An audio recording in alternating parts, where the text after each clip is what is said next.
The first item on the agenda is the election of the chairman and vice chairman. Councillor Mulliner has been nominated as chairman and Councillor Hegan as vice chairman. Is the committee happy with these arrangements?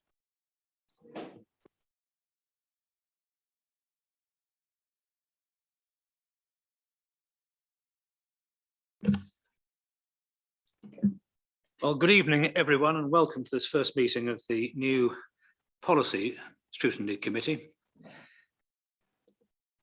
My name is Councillor Stephen Mulliner, and I'm now the chairman of this committee, and I'm supported this evening by the following officers: Head of Policy and Governance, Robin Taylor; Head of Business Transformation, David Allam; Strategic Director, Graham Clark; Head of Finance and Property, Peter Vickers;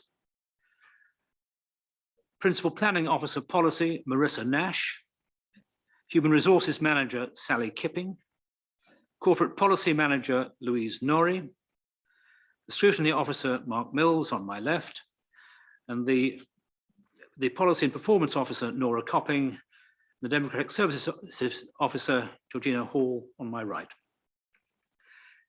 We also have present the Leader of the Council, Councillor Paul Follows, to talk about item 8, and Councillor Peter Clark to talk about item 9, business transformation. If we now attend to the agenda, item 2, apologies for absence and substitutes. Georgina.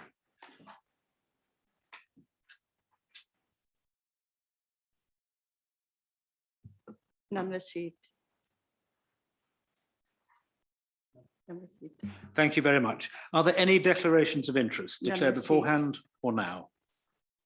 None, thank you. Are there any questions from members of the public? None received. Thank you. Now, we do have one question from a member, I believe, from Councillor Brian Edmonds, and I gather, and and Peter Vickers has responded to it. Has that been sent to the member, and has there been any comment? There's been no comments. Hard copies of the question and the response. It's a somewhat complicated issue, and no doubt Councillor Edmonds will take it up with Mr. Vickers if need be.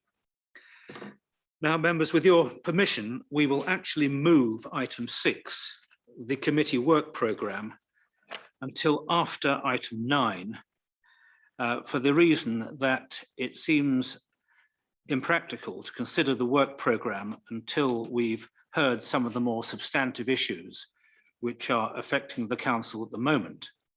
It would then seem to make more sense to decide what we might want to put into the first work programme after we've dealt with those matters. Does that meet with your approval? Thank you very much indeed. Therefore, let us turn to item 7, which is the corporate performance report, and that will be led by Nora Copping. Thank you very much, Chair. Good evening, members. From me, there will be just a word of introduction, and I will pass on to the heads of service who will be introducing their specific dashboards and taking the members through the details of the performance in the second quarter. We are looking at the second quarter, as I've mentioned, which covers the periods from the 1st of July till 30th of September. The report in front of you, members, covers all areas throughout the council. However, we are asking you tonight to specifically concentrate on the areas under the remit of the specific committee, which is to look at the dashboards for the corporate aspects, business transformation, finance and property, and policy and governance as well, and comment on those. We will be starting on page, I believe, 10 of the actual report, and or page 18 of your agenda pack, and I will be passing on to David Allam, who will be taking you through the business transformation performance. Thank you.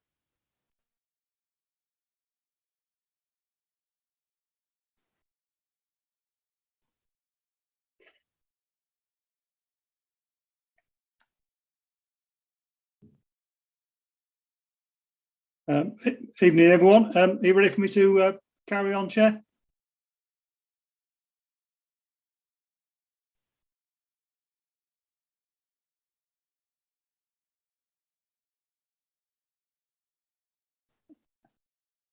Okay, can you hear me in the council chamber?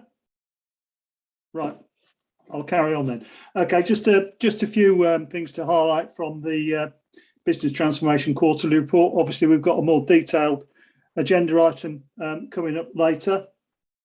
So just a few things I'll pick out to draw to your attention. The big project last quarter was the Where Work Happens innovation, and I'm sure you're all now familiar with the changes that have been made within the building, with the second floor being freed up, and we are now negotiating with one or two potential tenants about possibly leasing areas of the building. So that all happened largely during Q2. So fantastic effort by the team, all done at no additional cost apart from out of established budgets. So they've done a great job in getting that sorted out. There's a little bit of tidying up still to do, but overall, I think it's gone as smoothly as we could have hoped. The customer services team in Q2 actually kind of came together for the first time. So we set this new service up last October, and within a few weeks, lockdown started. People were working from home, and it's only just in the last 6 to 8 weeks that the team has actually been together and been able to sort of train and multi-skill and do all the kind of things we were hoping to do right at the very outset. Also worth noting that in that kind of 12-month period, we've actually had a turnover of 50% of the team. So half of the team are now new to post or new to the organisation, with a number of the people who've left the service actually working elsewhere in the council. So we haven't entirely lost them. As many of you will be aware, we finally installed the Radware software last quarter, which I think has had a positive effect on the planning portal service. It certainly seems a lot quieter on that front at the moment. So we kind of think that's been a successful innovation. And the last thing I'll mention is we've had, we continue to, but we've had some more meetings with our partners on drainage and flooding, which is Surrey County Council, the Environmental Agency, and Thames Water. And as I've mentioned in the report, I think we've now identified all our particular high-risk areas, which is Cranley, Elstead and Old Fold, and we have kind of strategies or plans in place to mitigate drainage issues there. We've also recently had a few localised spots in Farnham that we're picking up with the with Surrey County Council, who are in the main of the lead drainage and flooding agency in those areas. So I think I'll leave it there, Chair, and take any questions people might have on either those items or anything else that I've mentioned in the report. Thank you. Members.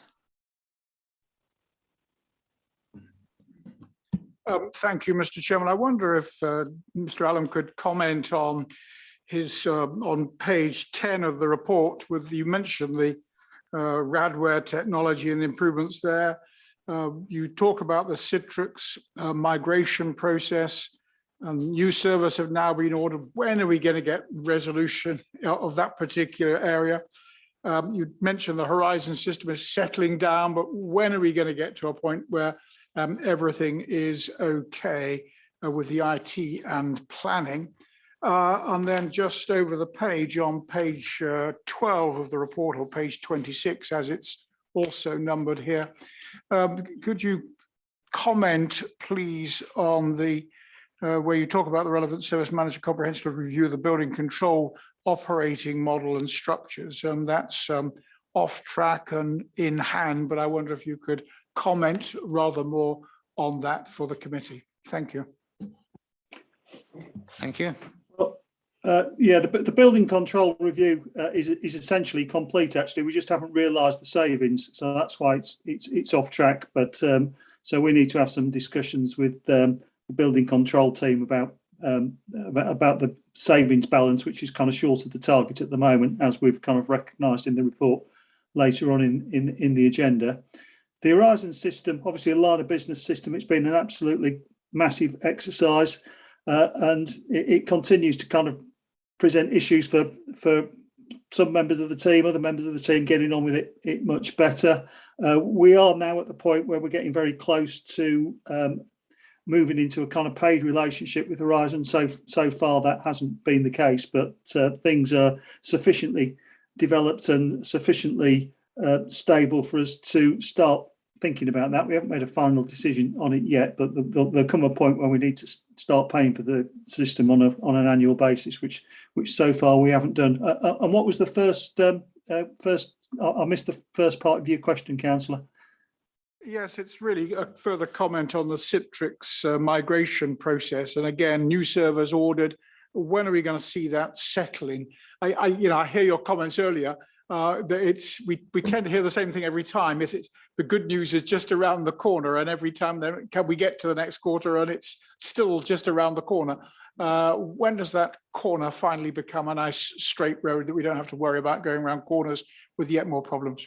Well, I think IT were continuously, I don't know, going round in a circle or going round in corners, but there's always something. This week we had we thought we'd had a breach of our security systems, so that was the concern this week. So no doubt that'll feature in next quarter's report.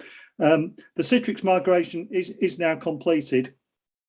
Our configuration, we kind of slightly underestimated the amount of server capacity that we'd need. So although things are functioning okay and have done for some weeks, the system gets very close to capacity. So we've got 2 new servers now. Actually, we've had them on order for ages, but the supply chains are quite difficult at the moment. So those 2 new servers should be up and operational within a couple of weeks. But I don't think we're experiencing too many day-to-day operational problems. We have managed to make some tweaks and adjustments, so capacity was sufficient, but we just need a little bit more play in the system.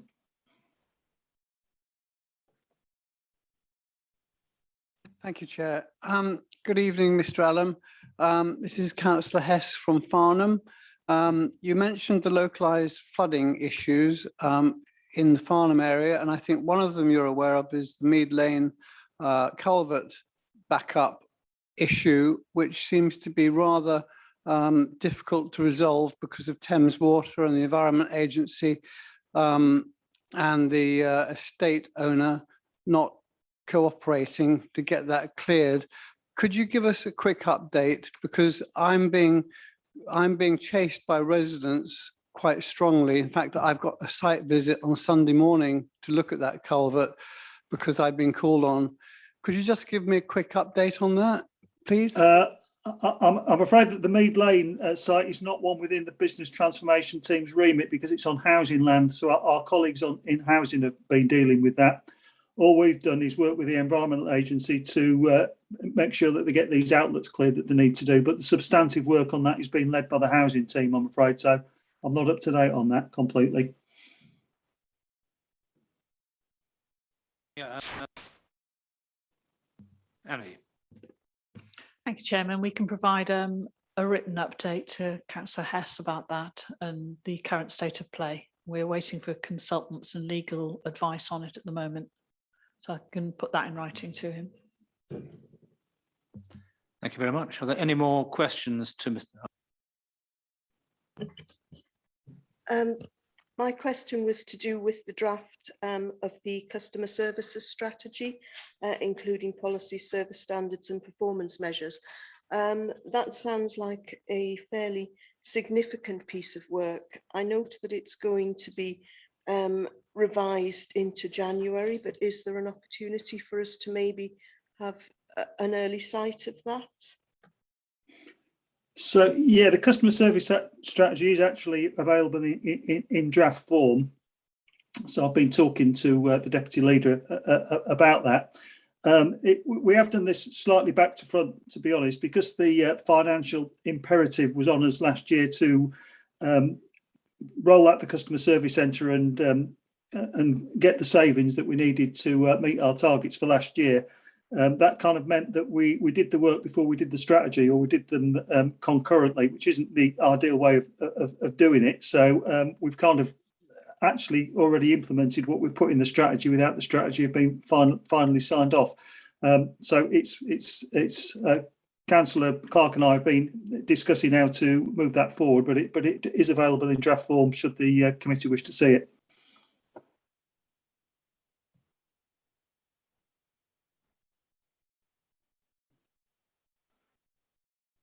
Okay, thank you very much, Mr. Allen.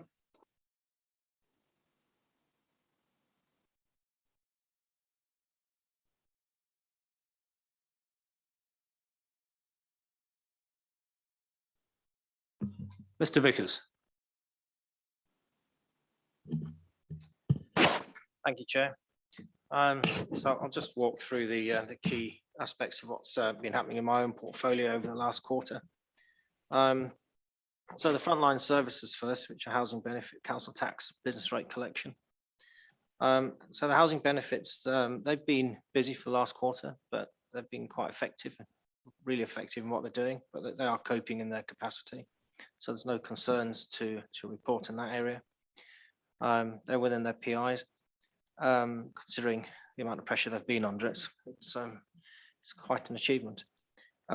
Council tax and business rates are under pressure in terms of collection.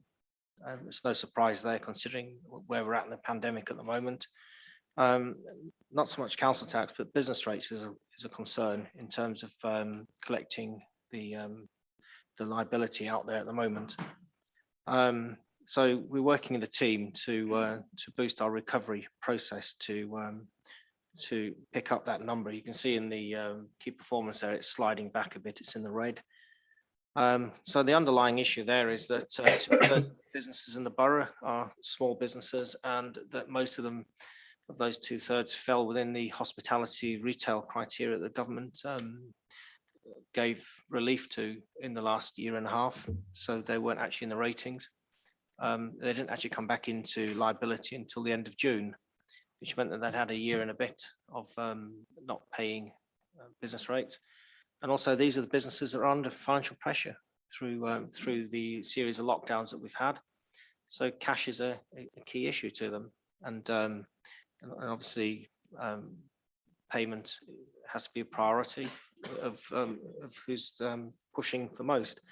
So we need to work with those businesses, and we'll be upping our capacity to do that. Finance team.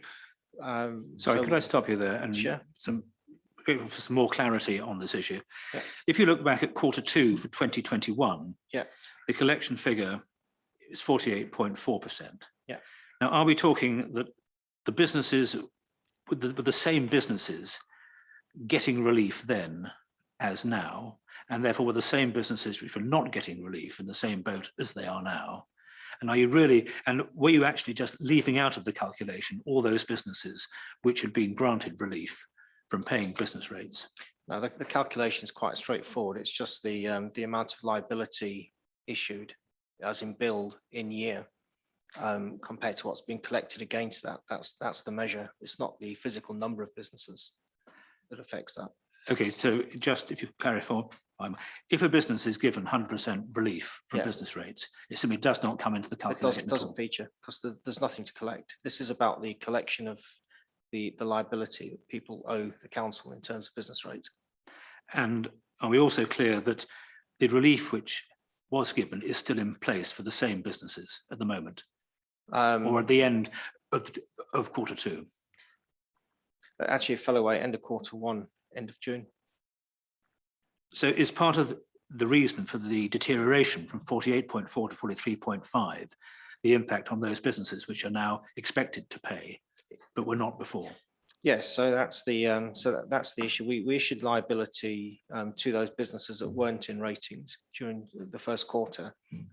Towards the end of June, we issued those. So the liability we were measuring was at the end of June compared to what's been collected. So the number would be low. So measuring that going forward over the last 2 months or so, we are behind where we should be. That's the point that's being made here. We are behind on our collection. We understand why in terms of what the issues are. And quite a few of the businesses, actually, it's a case of their direct debits timed out because they were out of collection for over a year. And it just had to a case of working with those businesses to get those payment profiles reinstated again. And fingers crossed, that's a big element of where they're behind. So they'll catch up. A lot of them will actually catch up in the remaining periods, but it'll take time for it to come through till the year end. But in the meantime, we will feel under pressure on that collection rate.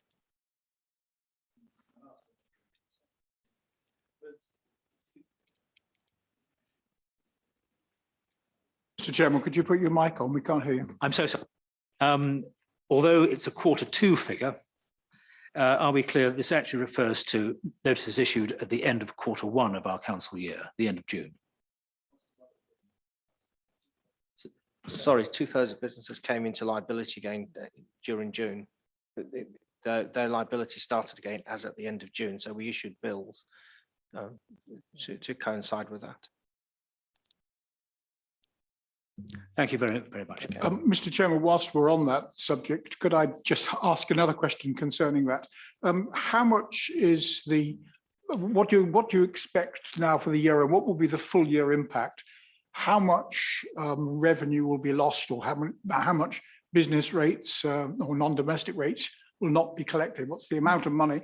And I guess that only a small proportion of that is an impact on Waverley Borough Council, because the bulk of it goes off to Surrey, the government, and everywhere else. So doubtless Councillor Merriweather will be very pleased that we don't have too much of that coming to Waverley. So working it backwards in terms of what you're saying, the impact on Waverley is nil because of the complex system, the way the money is distributed. Waverley gets £1.85 million out of the 36 million debit, the 36 million liability that we raise. We retain 1.85 million. And that's what we see in the budget.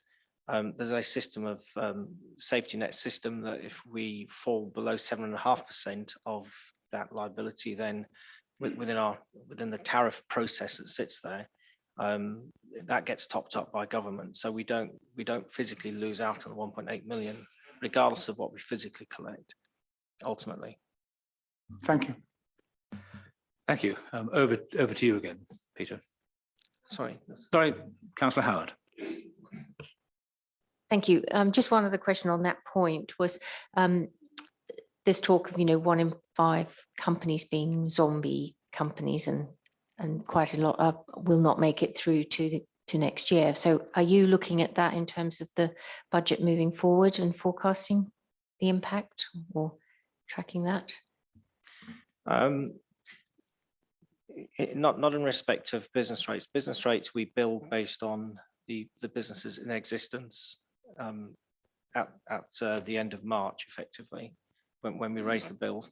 So during the year, if business is going to default, then obviously we'll take those into account, but we won't actually know if it's a zombie business at that point in time, and until we go through the recovery process, if they aren't paying, or the business actually informed us that they're no longer trading.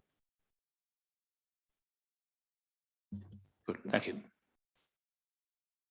Please continue. Sorry, last bit. So the finance team, we've closed the accounts and published on time, so it's the end of July. The audit's virtually complete, so we have a draft audit findings report that's going on to the audit committee on the 29th. Really pleased to say that we're in quite a unique position at the moment when you look across the UK authorities, that we published on time, and we have a clean audit report that will be published, well, not quite on time, purely because Grant Thornton didn't have the resources to audit us within the timescales, but working to their timescales, we are on time. And it's a great position to be in, that we're able to do that. It's a great credit to the team as well, that the accountancy team, that they've pulled that together. Good. Chairman. Thank you very much indeed. Mr. Taylor, policy and governance. Sorry, Mr. Are we moving on from that? You're not taking any further questions. I Mr. beg your pardon. I mean, if there are questions on that point, I didn't see you. Sorry, Councillor. No, I thought you seem to be then moving on to the next section. Right. If I could, I'll please ask 1 or 2 more questions.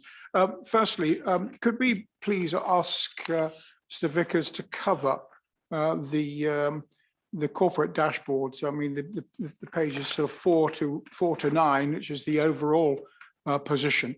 We seem to be in a pretty good position of having a substantial surplus moving forward. What will the year-end figure be? And could you clarify a little more on how we are achieving that surplus that you talk about?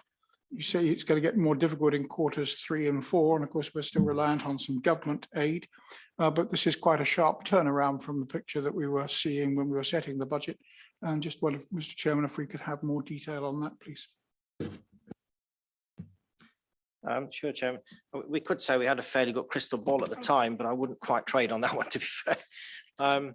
We set the contingency budget last year based on going into the pandemic, when we predicted there was just shy of £7 million deficit sitting there. We tracked that very closely. We literally monitored all key risk areas within the finances on a 2-weekly basis from there leading up to last December when we set this year's budget. So we had fairly good information going into this year's budget when we were setting it. The budget's holding up, for want of a better description, in terms of all the key areas. We're not seeing any disaster areas coming through our income streams, for instance. Our staffing budgets are where they should be. Yes, the services are under pressure. We're seeing turnover. We're seeing some demand, COVID-related demand, as I said, such as the housing benefits, not housing benefit, the business rates and council tax recovery, for instance, is under pressure. There's a lot of people out there that we're having to prompt that would normally pay, but generally the budget is holding up. So it's quite tough management in a way as well to keep it that way. So it's not a fluke. It's actively being managed to keep on track. Hopefully that's helpful. Mr. Chairman, could I just ask, in terms of the expectation for the year end, the position you'll report at the end of next March, you expect that pretty good position to be maintained? Where will we be as far as leisure centre income is concerned, and do you expect the car park income to be as planned in that timescale? So first of all, budget overall, this forecast is the forecast to year end. I'm not aware of anything since we pulled that together that I could say is of significance. It's going to change that number dramatically at this point. Leisure centre income isn't back to pre-pandemic capacity, but it's working that way. It's working its way through. The car parking, it's the same. It's not quite back to pre-pandemic, but we are seeing strong growth week on week in the car parking income. So I'm not expecting, unless we go into some form of lockdown again, to see those numbers start to reverse.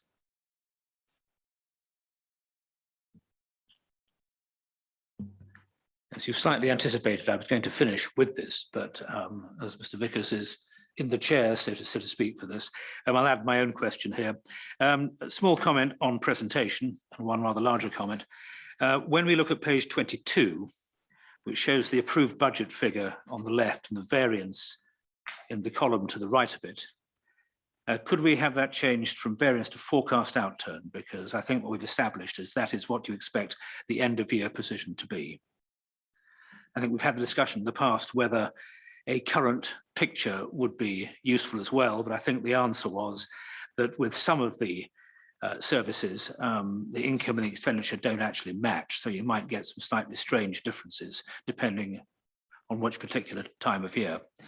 And then the other matter, my regular bugbear, if you look at finance and property, your own area, you've got two very large items, but of course, as we know, a large chunk of each, in fact, most of it, almost all of it, is housing benefit and other government payments, which get sent straight out to other people.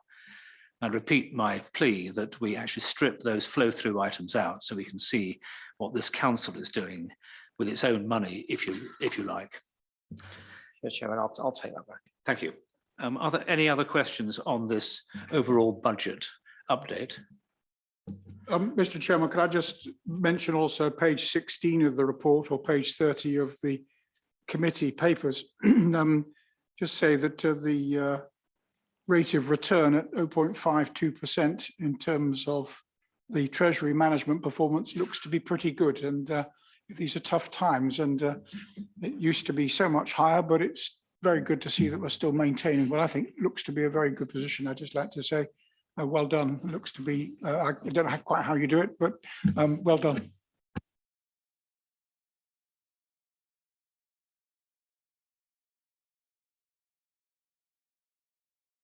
At this point, can we go on to Mr. Taylor, who will deal with policy and governance, then I'd like to hark back to the staff turnover figures. So Mr. Taylor. Okay, thank you, Chairman. So policy and governance includes a number of functions: legal services and land charges, democratic services and business support, electoral services, corporate policy including customer complaints, communications and engagement, and human resources. Q2 report for this service begins on page 31 of the agenda papers. As set out within my commentary, in addition to a business as usual programme of work within the service during the quarter, a number of specific projects that were progressed or completed within Q2. Those include the Chiddingfold Neighbourhood Plan referendum, implementation of a new corporate complaints database, which is obviously led by business transformation, the IT team, but with support and testing from Policy and Governance Service. Supporting the Council's cross-party working group, which a number of you have been involved with, to respond to the Local Government Boundary Commission's review of Waverley Borough Council. Not to be underestimated how much work that's been for those officers who've been involved and the members as well, of course. A number of work streams around the appointment of a joint chief executive for Guildford and Waverley Borough Council, particularly HR, democratic, legal and comms, and the delivery of various governance and constitutional changes as directed by full council earlier in the year, as well as the start of a new general review of the Constitution. In terms of key performance indicators, there are two red indicators for the quarter, and those relate to turnaround times for land charges in the first instance and stage one corporate complaints in the second. In terms of land charges, my previous quarterly report, which I appreciate was to a different committee, but hopefully you will have had a chance to have a look at, set out the detail of why the turnaround times for land charges had fallen all the way to 0%, and that this reflected at its worst turnaround times of above 50 days. When I gave my report to the previous scrutiny committee, I noted that at that point, the turnaround times were back down to 22 days, which was clearly much better, but still way above the 10 days target that we've got within the report. Current performance as of today is now back under 10 days, but this was not the case for most of Q2, but it did significantly drop.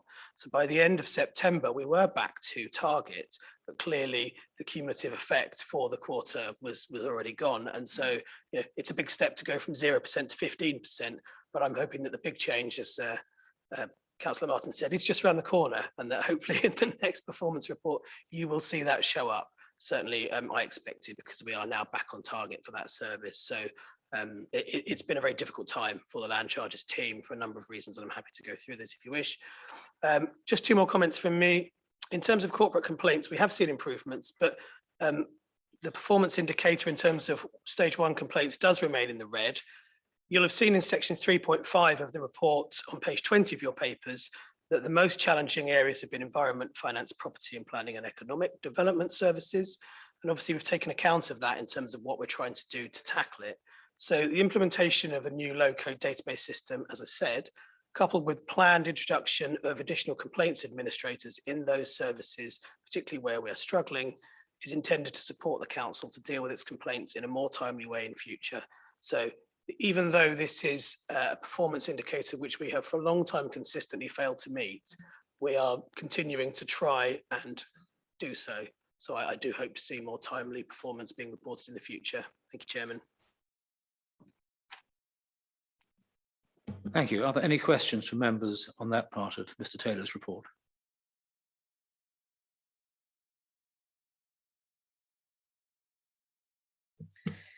I would just like Mr. Taylor to just record continuing concern on the land charges, and to question, when you say you're up to date, does that really mean that all of this 1,000 backlog is clear? Yeah, so in Q1 and Q2, we were having to do two things. We were trying to deal with the requests as they came in, and we were also trying to tackle the backlog. The backlog is now tackled, and so we are back down to dealing with the requests as they come through, but clearly there's a performance lag here. So Chairman, absolutely note the concerns that are raised, but as I say, the current performance level is back down below 10 days. I'd like it to be better. Previously Waverley has significantly overachieved that target. The target's always been 10 days, but we've significantly overachieved. Can't quite do that at the moment, but I absolutely want us to stay the right side of 10 days. Right, yes, Councillor Howard. Can I just ask a bit more detail about the complaints being so high? And has that changed? You said you're going to put more admin staff on and everything, but have you seen the nature of the complaints change because of the pandemic or climate change, or are there other ways we've been adjusting, or is it, or why has it continued so high? I mean, I think it's probably, thank you, through you, Chairman.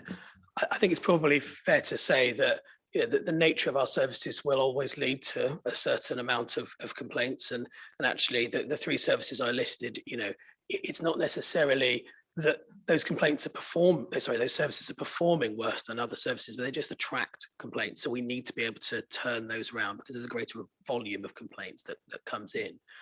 I do think that there's been a pandemic impact on complaints, but we just simply have to deal with that. And it's not new for us to be underperforming this key performance indicator. So it would be incorrect for me to say, well, this is only because of the pandemic. I think that's exacerbated a situation that was already there. We do already have complaints administrators in each of the service areas, and the plan is to be able to give a little bit more resilience by making sure that each of those officers has a backup officer, because what we tend to find is that when the complaints administrator may be on leave or unavailable or has other work pressures, because it's not necessarily a full-time job to do that, then things can slip. And then with complaints like anything like this, then things tend to kind of spiral, really. And that's what I want to avoid. But the low code complaints database, the impact of that isn't to be underestimated. One of the reasons for having that, and we will have that for corporate complaints, but also conduct complaints, is to be able to manage and track our complaints in a much more efficient way. And just simple things like having alerts when we're getting closer to our own target times being reached, and in advance of that, I do hope will show up in the performance figures in future. Thank you. Any other questions on this? If not, can I ask you to look at it's page 21 on our pack, the reference to staff turnover. And you really raise three reasons why these numbers are, well, the first question is, are these numbers higher than normal in non-pandemic conditions? They're certainly a lot higher than they were last year, but were they unusually low because people were basically staying where they were as a matter of caution? And then basically you refer to a much higher level of job vacancies, the overall effect of coronavirus, and Guildford collaboration. I mean, have you got any idea as to how those factors relate or how they rank in terms of affecting staff turnover? Has there been any exit interview activity to try and establish what is happening? So thank you, Chairman. So there's two things that we do. One is we do exit interviews and get data from that. Some of that commentary is drawn from simply looking at the statistics, but it's also drawn from looking at the results of our recent staff survey.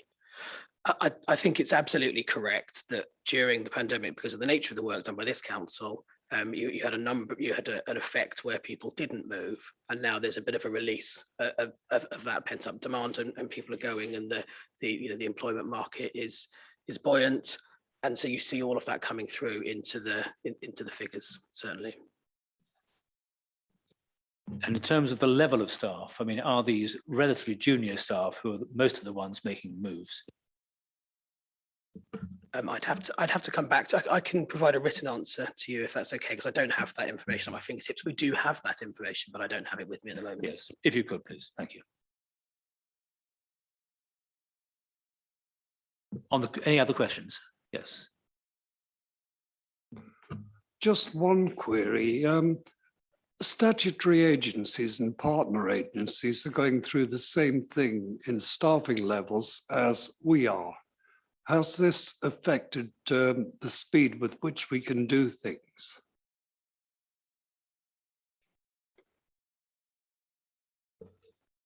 Through you, Chair, in what respect?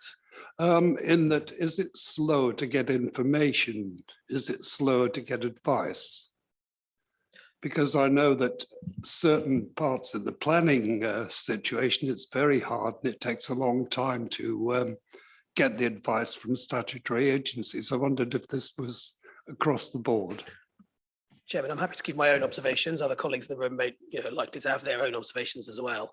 I would say that during the pandemic, one of the things that we saw was that this council and other partner agencies, in some respects, and in particular on dealing jointly with the pandemic, work together far more closely than we otherwise might have done, because we simply had to do that. You take, in my team, communications and engagement is an example where we worked together with all of the other Surrey district councils and the county council and the health agencies in very closely, and Surrey LRF, and they've been far closer working than we've had at any other time. I'm sure that, like us, all of those other organisations have also then had to put other things on hold whilst that's been the case. But I don't have any data with me about the impact of that on turnover or any of the figures within my report. Councillor Wilson, is that sufficient? Yeah. Councillor Davidson. Thank you, Chair. Well, a certain amount of turnover is always healthy and is necessary for most organizations. I got a couple of questions around that. How are we comparing with, if you like, similar kind of organizations in terms of our rate of turnover? And I think the second question is more sort of looking ahead. How comfortable are you about filling vacancies when they arise, mindful of, as we read frequently in the media, about the shortage of skills and availability of peoples? Thank you.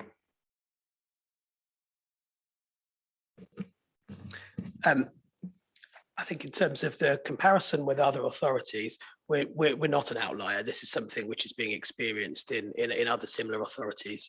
And if it's helpful, Chairman, I can put some of that in the note that I send round to the committee, explaining some of the other data. You're right that we are concerned about recruitment and retention for the future. So when I bring forward my service plan later in the year, then you'll see that features as something that we have to continue to focus on, because it's so much of our, clearly, so much of what we do relies on having the right staff in place with the right skills to recruit those good people and to retain them. And that isn't just about pay and reward. That's pay and reward is one part of it. It's about making sure we attract the right people in the first place, have the right recruitment methods, the fact that we provide people with decent training and development when they get here, and other incentives to stay. So there's and of course job satisfaction. So there's a whole plethora of things that feed into whether or not we are able to recruit and retain, good staff in the authority. It is one of our objectives, and it's something that we'll continue to focus on. Thank you. Are there any other questions on the corporate performance report? If not, thank you very much, everyone, for your input, and thank you to the officers for their responses. We now move on to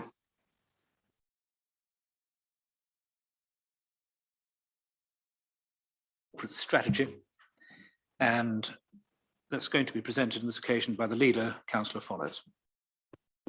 Thank you, Chair. Good evening, everyone, and thanks for the opportunity to introduce this. We'd just very quickly like to thank Louise, Nora, and the team who've assisted with the compilation of this document, and for all the work for officers that have gone into delivery of its content in general and of the strategy. The Corporate Strategy 2020 to 25 was adopted last October, and this report seeks to update members as to its progress on those corporate priorities. The vision that we had as an administration was that Waverley will be an environmentally, economically and financially sustainable borough with healthy, inclusive communities and housing available for all who need it, which I think are lofty goals and stretch targets for us all.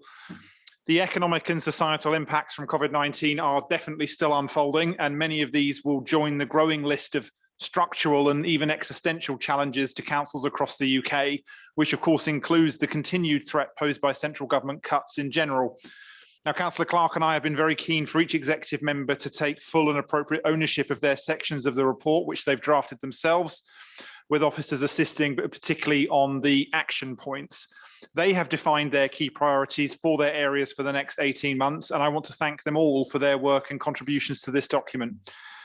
I'll just finish by quoting the very last section of my introduction, For me, and I know for other members of the executive, no council or administration will ever be perfect. We should always be striving to do more and to do better. And I know this sentiment is something that we all share and take to heart, and that all members and staff have a role in delivering. I'm obviously here tonight, Chair, predominantly to listen, to hear feedback from members, and of course, as you see fit, to take and respond to any questions. Otherwise, I will. The executive will, of course, consider any feedback formally with ONS as per the usual process. But I'm obviously here at yours and members' disposal, Chair. So thank you very much. Thank you very much. Members. Councillor Martin. Thank you. Pleased to see the leader has existential thoughts in his mind, as always, with such religious fervour.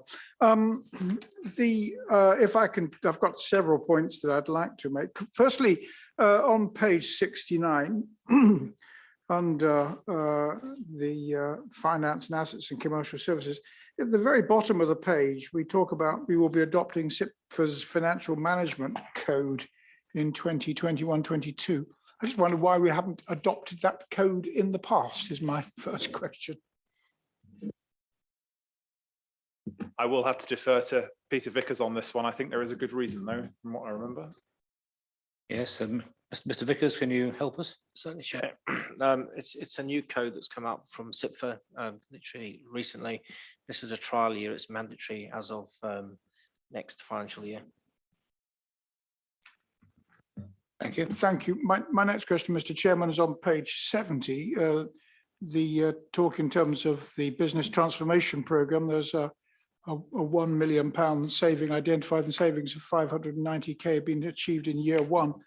If I look further to, well, maybe we can cover this in our session on this, but on page 96 of our report, when we get to the business transformation, I note that there look to be this year some substantial gaps.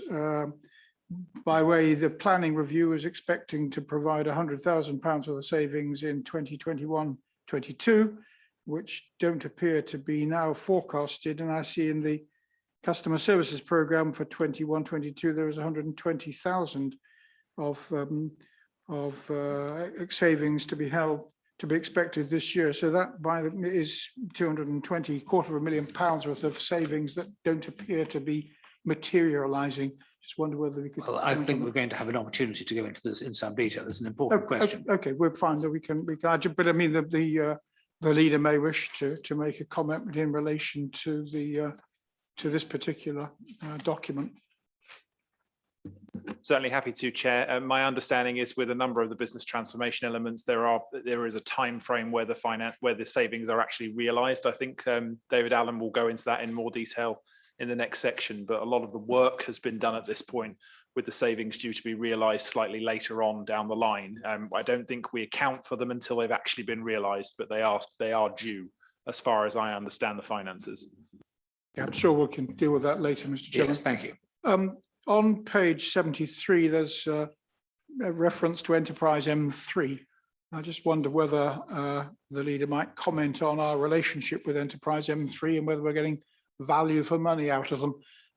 I know that there are some considerable things on the fibre spine happening, which is actually quite exciting, and one of the best things that's come out of Enterprise M3 since it's been around. But I just wonder whether you'd like to comment further on what more we can do to extract the best deal that we can from Enterprise M3. Councillor Follows. Thank you, Chair. So I'm a great supporter of the Enterprise M3. I think they add a lot of value by effectively injecting business expertise into a lot of the work that councils and local government do. You'll probably be aware more than most, Councillor Martin, that for a long time Waverley didn't particularly engage with Enterprise M3, and actually Julia Potts, when she was leader, really started the engagement with EM3 that had been lacking for a number of years. And certainly when John Ward took over as leader and when I took over from him, we've carried on that process and engaged with the EM3 at all levels, and in particular with the business advice and other aspects of it. And certainly I have concerns regarding the long-term existence of EM3, because it is actually under threat, actually, I would say, from a combination of of central government and Surrey County Council. So it's certainly something that I'm keen to promote the existence of and their work.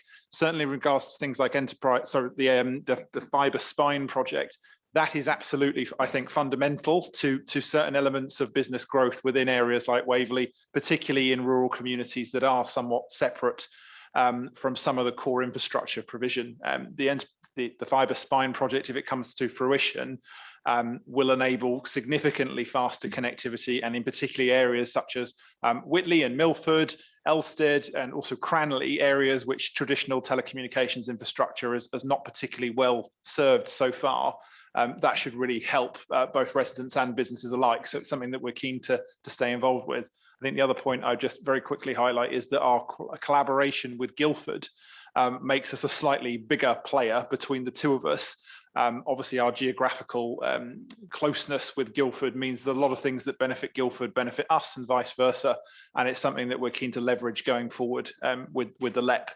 And hopefully the LEPs will continue going forward. And my concern is they're going to be defunded by central government. Thank you, Mr. Chairman. I've got one final question, if I may. Yes, I understand your concerns on Enterprise M3, although I have to say, although I was a founding director of Enterprise M3, I've never been very keen on local enterprise partnerships, and I'm very disappointed that we've never had one which simply deals with the whole of Surrey. But we have to deal with what we've got, and I think it's right that we have to engage, and I accept that entirely. And I'm just anxious that we do get our fair share of the funds which are available from that institution. And I think it's worth putting considerable vigour into doing that in order to ensure that we get that. And I'd just like to, you've made that point, and I would just like to encourage you to further develop the relationship to get the best deal that we possibly can. My final question, Mr. Chairman, is regarding the carbon neutrality action plan. I've always found that the plan is somewhat light on the retrofitting of our housing stock, which is, we have a considerable number of houses within our control, and little mention is made of that. On page 80, there's talk about 10 new council homes and 19 new homes which will achieve rating A. But when will we see something more on the retrofitting to get the sustainability from the housing stock that we have? That seems to me to be the single biggest issue for Waverley in terms of achieving sustainability here. Thank you. You wish to comment? Yes, thank you, Chair. And just very briefly to comment also on your previous question, I completely agree with you about a Surrey-wide LEP. I think that would be very useful. And actually, the performance of the LEP here is very good compared to the performance of LEPs in general. Actually, I think you're quite right with that. In terms of the retrofitting, certainly my view is that the retrofitting of how there's two areas where Waverley can make a significant contribution to climate change and carbon reduction in general. Those two areas are the insulation of our own social housing stock, which numbers about 4,500 houses, and also the retrofitting and or rebuilding of our leisure centres, which are the other large contributor that's within our space. There is a great deal of energy and time spent on tree planting, for example, which, bearing in mind that a tree planted today won't have even matured by the time of the period that we're talking about. So for me, focus on those two areas of insulation and leisure centres are the core. You will be noting tomorrow, I'm sure, that the ONS Services Committee will be looking at Cranley Leisure Centre, which is one of the first steps towards that particular side of that goal. Retrofitting of our social houses for me is the next big thing. I'm meeting with Hugh and a number of other housing officers, I believe it's next week or the week after, to look at the first pilot programme for retrofitting a select number of our houses with new technology to start assessing a combination of the efficacy of that technology, the efficiency of that technology, insulation that can make those buildings better, and also the general cost to refit, because obviously we need to look at the individual cost per unit and then what scale we can leverage A point I just flagged for the note of this committee is that what we're also seeing is the ability to acquire, to buy in the technology at scale seems to be somewhat complicated and difficult at the moment for various supply side issues, partly because so many other places are trying to do the same thing at the same time. So there will be a pilot soon. We're looking at how many that's going to be. I'm asking officers really to look at doing 5 or 10 in the first instance so that we can get a good idea of what that looks like before scaling it up. So that is pretty much next on our list once we've got Cranley Leisure Centre basics out the way tomorrow. Mr. Chairman, if I may, I mean, there is a lot of evidence around from other authorities with large numbers of social housing. And some of the costs of retrofitting are frankly quite scary. That seems to be a very considerable mountain to climb, and it's not something which we can just disregard. Oh, I know you're not disregarding it, but it looks to be a very big mountain. Thank you. Other members? Councillor Davidson. Thank you, Chair. Following on from what Councillor Mountain has been addressing, with regard to addressing our housing stock, it would be interesting, I think, for this committee to see the outcome of your analysis on the priorities to be taken with regard to decarbonising our housing stock. And I also would be very interested to find out or to understand where the funds are going to come from and the targets which will be set in order to achieve these reduced carbon emissions from our housing stock. Yes. So in general, I mean, obviously these come out of the HRA, and the HRA pays for a number of different types of ongoing maintenance and repair and refurbishment anyway. So there is an aspect of that that will be looped into those ongoing refurbs as part of the ongoing programme. And then there will be a separate line for new refits outside of that. I'm going through a lot of, shall we say, education with finance officers at the moment regarding the HRA. So that's something that I hope to be able to elaborate on a bit more directly in due course. But it is predominantly going to be funded out of the HRA. My understanding is that we aren't able as a council to apply for any of the government's grants regarding things like ground source heat pumps and things like that. So we will have to figure it out ourselves from the HRA. This is where in the long run, we will be all having to think about the balance between new build and refurb. And that's a balance that we're going to have to figure out between us over time. Thank you. Councillor Hegan. I have to confess, this is a very comprehensive report, and I focused just on the things that were highlighted for this ONS committee. So I'd like to take us forward to page 90 and the aspiration that by December 2022, none of us will have these pieces of paper in front of us.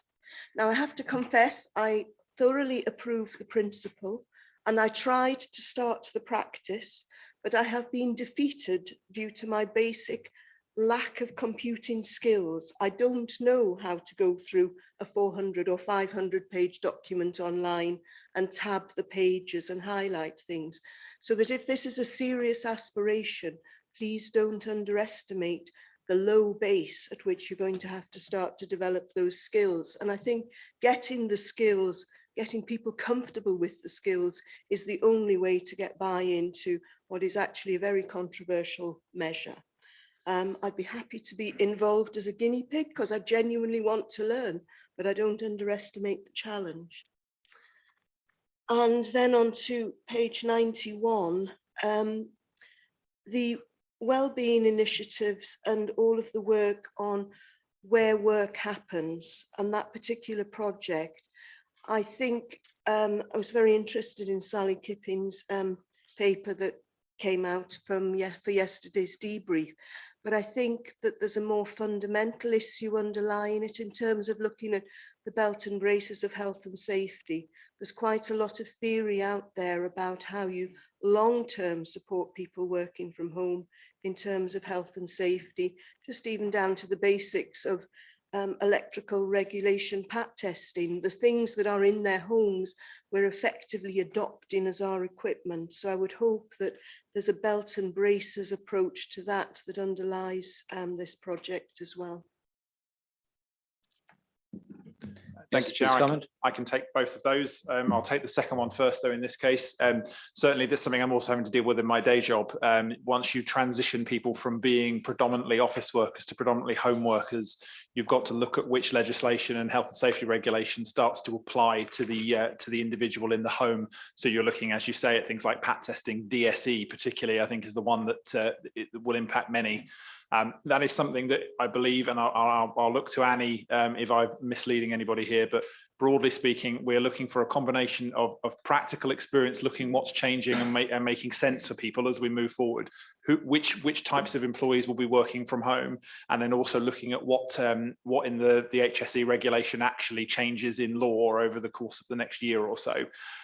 That's a lot of feedback we got from the staff survey relates to some of these sorts of factors as well, about how people are actually experiencing working from home. So it's something that we're aware of, but needs more study over time. Going back to your first point, we spend something in order of £20,000 a year, I think, just posting committee papers to members at home. And that's not including, of course, all the paper and the printing of it. I believe David Allam is putting in a capital bid for around £30,000 this year to look at investment in new kit for members to actually engage with council work. I think two things need to happen with that, and hopefully this is what we'll end up doing. One is a general engagement with members about what they use now, what they would like us to see. I think there's going to be a lot of fear in that process, just as there was fear before the use of widespread Zoom and Teams. Certainly when we tried to look at that the first time, a lot of people just said no. The pandemic kind of forced it. My own personal view is I think a lot of members will be unaware of what technology might exist. I think we need to think about different technology for different members and also different technology for different roles. So for example, if you're on a planning committee, I think you need a better, clearer, bigger iPad, for example, or a laptop, rather than if you are just coming to, say, a licensing committee. I mean, I'm just saying committees off the top of my head, but I think there are different demands for different councillors, and that's before you start factoring in things like accessibility. So I think the first thing we're going to end up doing is having a full consultation with members about what they think they might need before we look at options. But the saving could be significant as well as good for the environment. Good. Again, anxious not to take too much time. I'll just add a very brief two pennyworth of my own. I think the climate change is one which faces considerable challenge. I was involved in the early days of the climate change working group, and it was disappointing to see how difficult it was to get any accuracy or precision into the action plan. It's still a very general document, and without that, frankly, the thing is very hard to persuade people that it's going to lead to concrete outcomes. My own personal view is that we do far better to spend some of the capital allocated to climate change to increasing the team for a 2-year period to actually assist the officers to get as accurate numbers as they can, both in terms of carbon targets and the cost of actually achieving it. And I think Councillor Martin is entirely right to point out that the cost of retrofitting what are basically unsuitable houses are going to prove to be very, very high. It'd be far better if we could knock everything down and start again, but that sadly is not really practical. On a slightly nearer term thing, if I direct you to page 76 and item 4.4, I have mentioned this, I think, before. If you're going to have electric vehicle charging points in our car parks, they need to be rapid chargers and not fast chargers. If you're only there for an hour or two, a fast charger will do very little for you, whereas a rapid charger might actually fill you up enough to go somewhere reasonable. And we probably make a little more money from it as well, because the outside world charges up to 40p a kilowatt hour, and no doubt that'll be going up as electricity goes up. But that is actually a serious suggestion for the appropriate portfolio holder. If there are no other, sorry, Councillor Howard. Yes, two things. One, I may have missed it, but you're talking about a production of a tree and woodland management policy. And I think going back to climate change, one of the things I'm learning in my own ward is how many of our trees are diseased. So as fast as we're planting new ones, there is an awful lot of large aging trees that are under stress due to drought. And there is not just the ash dieback, there's lots of others. And there's a huge cost coming down the line. And is that being anticipated by Parks? Because I think that could be astronomical as well. That was my first point I wanted to comment on. And the other one was, I noticed that you're looking to reintroduce the bid ballot for spring 2022 on page 47. And I'm thinking that's probably the absolute worst time for businesses to be thinking about having to spend more money. And I think bids are wonderful and I think the benefits are incredible. I just think the timing at the end of this financial year, when so many of our businesses have had such a tough time, particularly in retail. And I wondered if someone could just comment on whether how that's progressing, but quite a number of bids have failed recently and whether it's worth pushing that back a little bit. Councillor Follows. Yeah, so first in terms of trees, I know Councillor Townsend's been talking, I think as recently today with Kelvin about ash dieback and various other types of issues that's definitely impacting wards such as yours, but certainly many others. Surrey County Council got the same issue because they've got even more trees within their domain and they're part of their planting strategy. And I think one thing we all know is that their net tree planting because of trees dying is actually not great, right? So our tree strategy, and I'm sure Arno will delight in going through it in great detail, is already done. It's already, I've read through its draft. It'll be coming forward to full executive and to council fairly soon. It is extremely comprehensive. It does deal with many of these issues. And yes, it does factor in some of the costs. Obviously, I'm only talking about land that is owned and controlled by Waverley, which is not as many as people often think it is. But it does pick up on all of this, and that will be with you in due course. In terms of bid, I think I actually agree with you to an extent. I think what we're actually really saying is we want to continue to we want to provide the opportunity to assist the local towns and parishes with the bid, effectively a Waverley bid sponsored predominantly by the 4 chambers. We will obviously be working with them and only really take that forward with all 4's consent at once. So we just want to make sure the offer is there, because we are told frequently by the chambers that they want to go through with this, but really we need everybody on the same page at the same time. And as you say, there might be lots of reasons why they might not be in favour of it. So we put that as a line in the sand, but actually I think we will be fairly flexible with them and we'll be listening to what their views are. Okay.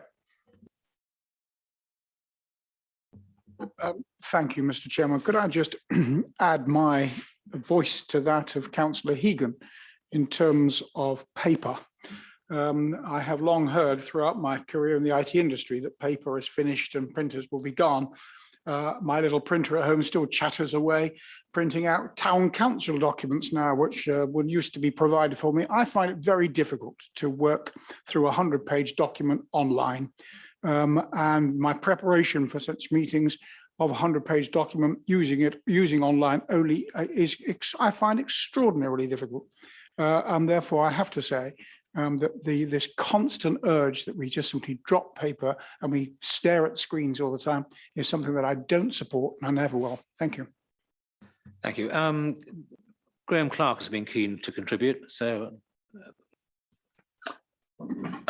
Thank you, Chairman. Chairman, it was the leaders just covered my point about the bids. I was only going to say that the tree policy is on tomorrow evening's ONS agenda on its way to the executive. Thank you, Chairman.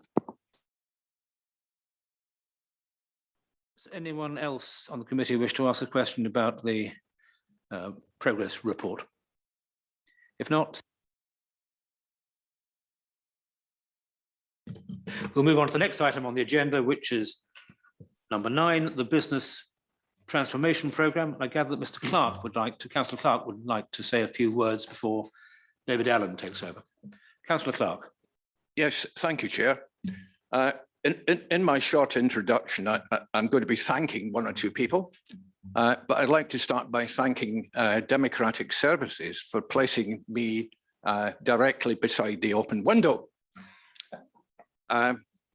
If the idea was to help me focus on the proceedings, then they have succeeded. Seriously, I'd like to thank everyone in the business transformation team managed by Wendy Cooper for all their work, not just in helping to achieve significant cost savings, but the creation and the successful introduction of better working practices and processes, as well as more effective organisational structures, which can lead to improved customer service and satisfaction. It certainly takes 2 or 3 qualities to become a member of this team: patience, diplomacy, and persuasion. Now, a fine example of a business transformation project that improves customer service whilst at the same time creating cost savings is the new Customer Service Centre managed by Helen Bauer. The CSC, as it's known, was set up by bringing together service agents from various services across the council into one centre. Given that the pandemic provided a difficult background, it's fair to say that it's already been a success on a number of fronts.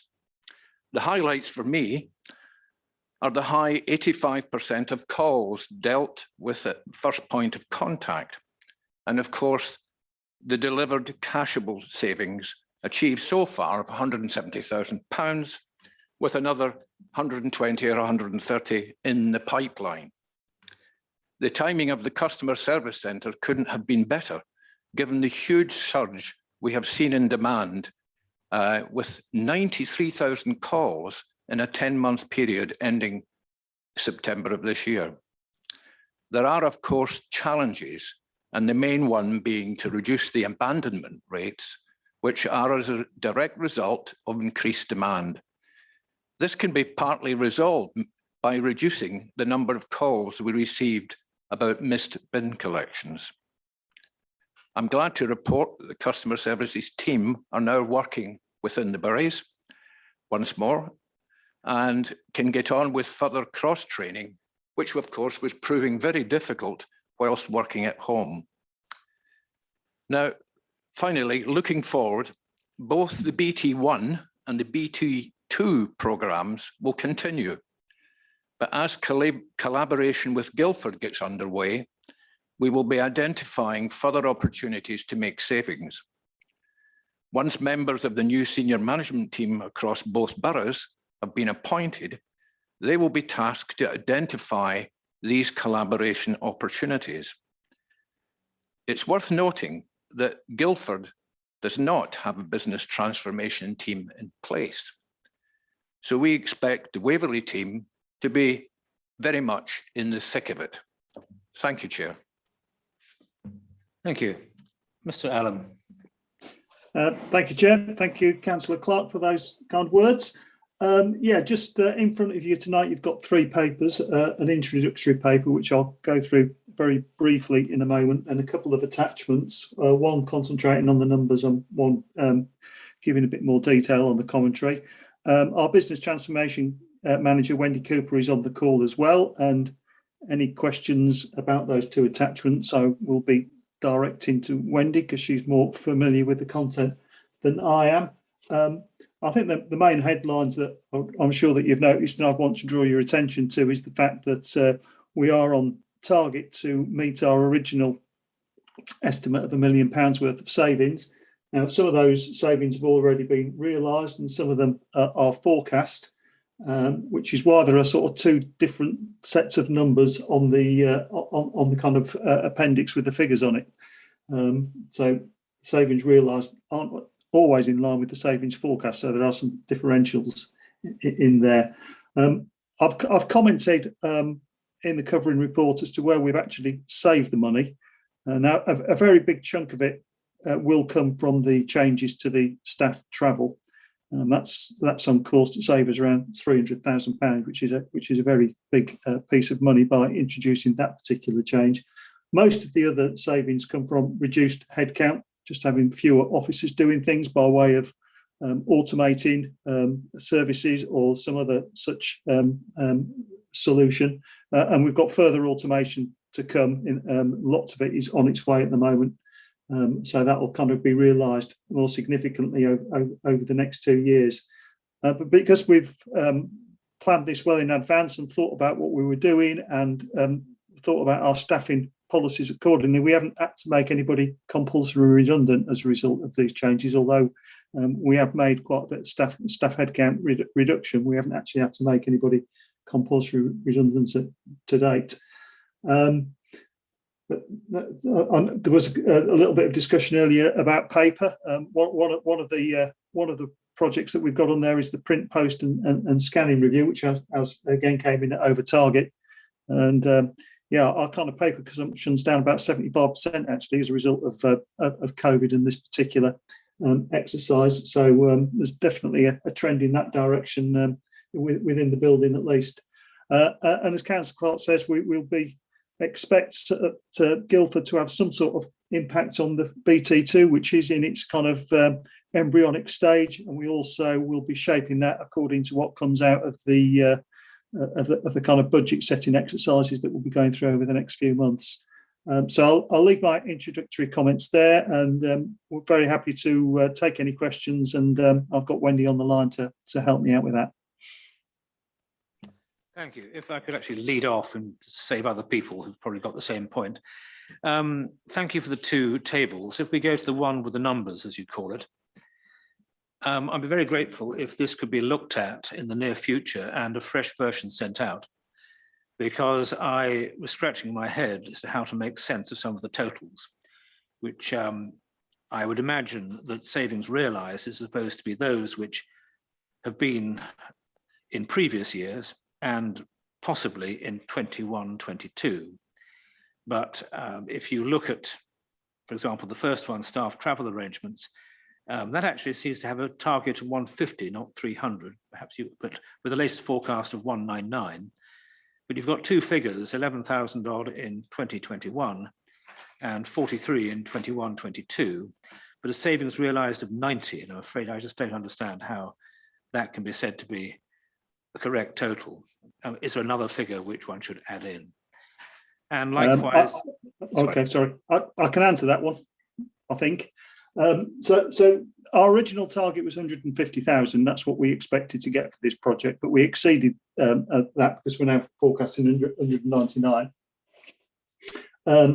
Now we've actually saved more already than we forecast. So the forecast savings, as you say, for these 2 years add up to 54, but some of those savings of some of the other savings that were forecast later on in the piece have already come in. So that's why the saving realised is higher than the savings forecast.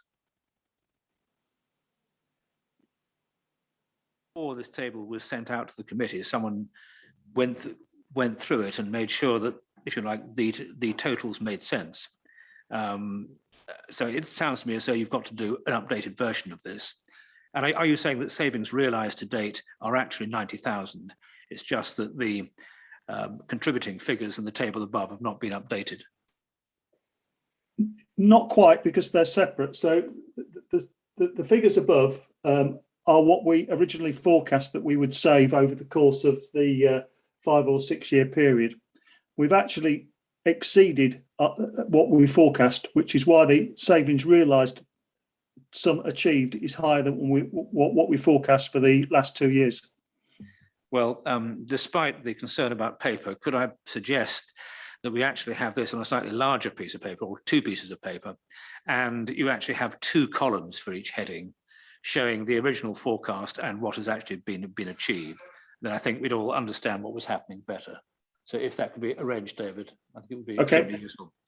And that would actually save me asking the same question about various other ones, because I now understand why there might be a difference, but it'd be good to see where the increased savings have been achieved in terms of the year in which they've been achieved. Thank you. Other members, you've got comments or questions on this?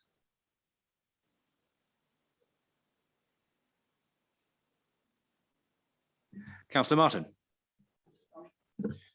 Thank you. Like you, Mr. Chairman, I had some difficulty with the chart. I mean, I can successfully add up the savings targets and the latest savings forecast from the 10 projects to come up with the target of 1.050 1.034. It then gets quite kind of difficult to add up where the savings are coming this year. I mean, by way, there are two areas of concern that I have, and that's the where we have the planning review with a saving of forecast of 100,000 for this financial year, and savings realised are nothing. We don't seem to have anything coming on that one. Where are we going on that? And also, you talked about the customer services program. Again, for 2021-22, there's 120,939 expected of savings coming through this year. Over and above, I presume, the 169 that has already been achieved. Where are we going with that? The chart is quite a difficult chart to follow, and I'm sure it all adds up, but I'd appreciate your comments on those two particular points, please. Okay, I'll ask Wendy to reply to that if I can, Chair. She's a bit more familiar with the customer services numbers than I am. Good evening, Chair. If I'll take the first project that Councillor Martin talked about, which is the planning review, the reason that there's not a figure in is because our financing colleagues are keen for us to actually have money in the bank, so to speak, before they confirm the money's been realised. So we might have plans in place to deliver money, and that's why we have a forecast. But until the money's actually been identified and clearly taken out of the budget, we aren't able to share that figure in the savings realised. So there are a number of themes and points of interest whilst working with colleagues. But as yet, that's not quite come to being realised. So please rest assured that this is a very active project. We do expect money to come in by the end of the financial year. And hopefully over the next few months, as the dashboard gets reviewed on a monthly basis, we'll be able to see some change into the savings realised cell. If I move on to the customer service centre project and customer project, again, this is an active project. We were able to make the first bulk of money to be saved by creating the customer service centre team, and that was a specific piece of work. The money coming from the rest of the project comes from probably 5 to 10 different teams that we need to work with. They all require an individual solution, understanding the needs and issues, and making sure that we don't upset the point of delivery of service for that particular activity. So again, these are complex customer journeys that we need to work through with each team. And again, that they are ongoing pieces of work that we hope to see will deliver some more savings over the next few months. Thank you, Chair. Thank you. Councillor Martin again. Sorry, could I just come back? Wendy, thank you for the explanation, but I'm still confused. If we go to the planning review that you speak of, and I understand, of course, that finance are not happy to log savings realised unless they are savings realised. That's clear. But if we then go to the savings forecast, and you talked about there are some savings that are expected in the planning system, I would expect to see in that green box your estimation or somebody's estimation of where we will be at the end of the financial year. And you're saying that there will be some savings. So how much will they be? It is a forecast is a forecast. It may not be a commitment, but surely there is something to come through that you'd expect this year from what you were saying. Yes, you're right, Councillor Martin. We are expecting some money to come through. The forecast we have is 100,000 for this year. Some of that is in connection to some vacancies that we're considering, and that needs to be taken in careful consideration with the head of service in that area. And until any post is deleted or any vacancy is deleted, it wouldn't move through. But we are hopeful that the 100,000 will come forward. Sorry to press the point, but then shouldn't there be a figure of 100,000 in the saving forecast? That's a forecast is just that. The forecast is what you're expecting by the end of the year. And if that's what you're expecting, surely the figure should be in there. Or if it's not going to be as much as 100,000, you should put in 70 or 80 or whatever you think it might be. You can, of course, I'm sure that if you're going to do an estimate, you would want to put a conservative estimate in. But I would expect to see a figure in there. So in the planning section of the table, I've got it's a saving target of 150 and the latest saving forecast of 150. And then in 2021-22, I've got a forecast of 100,000. I haven't got a figure in the savings realised box as yet because figures haven't been confirmed with our finance colleagues and the plans are not concreted. So I have tried to describe 100,000 in for this financial year. Sorry, this is getting quite difficult. I understand your point as far as savings realised, and I understand that entirely. But below the box which says savings realised, there's the next one, which is HRA saving forecast. I think that's purely for the HRA, because some of these only affect general fund. So I think the Correct. assumption that's general fund only. Okay, all right, fine. Mr. Clark, you've been keen to contribute. Chairman, just to add to what Wendy said, I am confident we'll achieve the 100,000 this year and a further 50 next year. And so, yes, looking at the table, the latest savings forecast of 150, I'm confident of us achieving that. And just to back up what Wendy said, and the point around the finance colleagues, because Zach's resourcing has to be, by its nature, fairly fluid. We've got quite a few staff changes going on at the moment. The exact areas of where the saving will come from haven't fed into this yet, but I'm confident we will finish the year having achieved the 100,000 target, and that will be a recurring going forward. Thank you. Would anyone else like to ask about this? No, if so, thank you, David Allen and Mr. Clark, and we will move on. This takes us on now, having reviewed those three, to the committee work programme. I'll hand over to Mark Mills in the first instance. Thank you, Chair. As you probably, those of you who sat on ONS previously will be able to see, the format of this has changed somewhat, and what would previously have been part A is now split to reflect the difference between recommendations made to politicians or other politicians that you need to vote on, and just kind of requests to officers, so it's slightly more informal.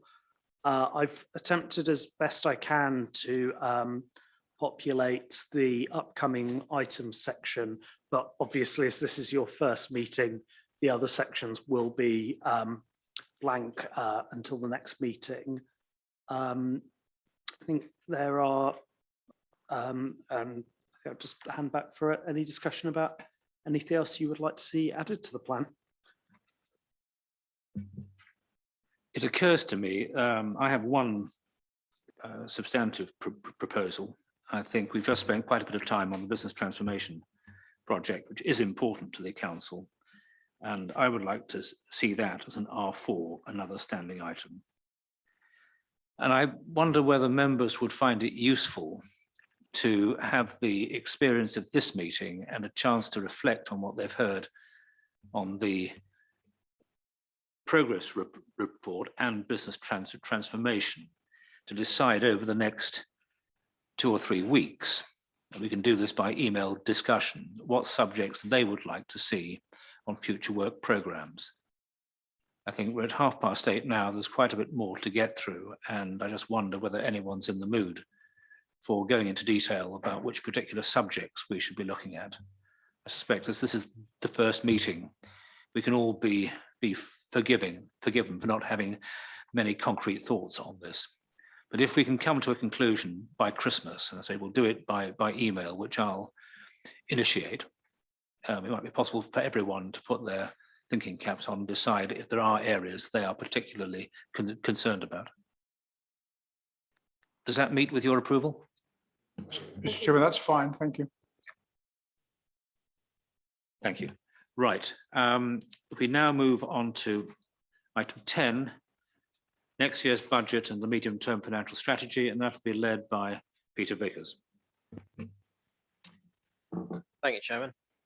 So I'm literally this week, probably tomorrow, will be circulating to all members a budget timetable. So Peter, could you be closer to the mic? Sure. Okay. I will be circulating probably tomorrow, but definitely by the end of the week, a budget timetable to inform members of the process we are going through from now until Budget Council in February, of the opportunities to look at the budget and review and all the touch points along the way. So the current position with the MTFP and the budget is all the field work's virtually done in terms of the detailed work with the services and service managers, reviewing the detail in the current MTFP, all the savings targets and progress on those. All that's been pulled together.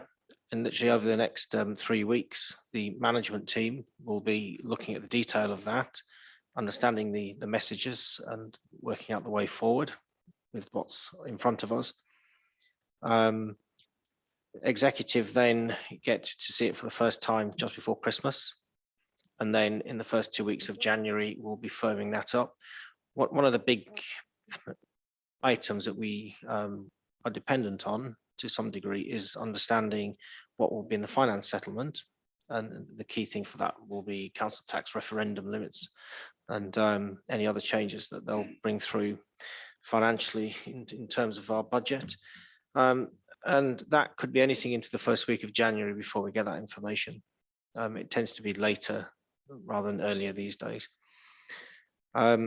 So there'll be an opportunity to have an all-member briefing early January to look at the detail and the assumptions and to explore what's in the budget.